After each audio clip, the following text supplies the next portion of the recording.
গাজার যুদ্ধ বন্ধের দাবিতে ধনিয়া কলেজের শিক্ষার্থীদের মানববন্ধন ও বিক্ষোভ কর্মসূচি পালিত হয়েছে।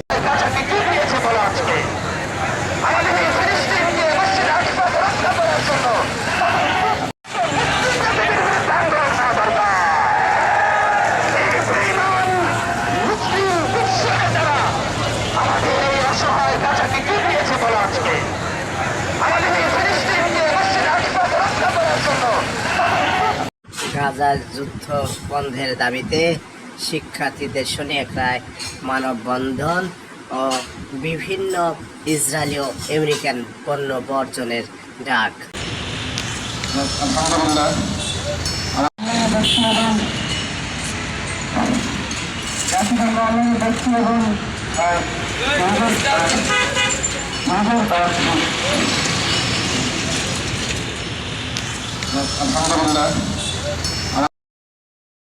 গাজায় যুদ্ধ বন্ধের দাবিতে সাইনবোর্ডে বিক্ষোভ কর্মসূচি পালন করেছে মাদ্রাসার শিক্ষার্থীরা ও বিভিন্ন পণ্য বর্জনের ডাক দিয়েছেন তারা।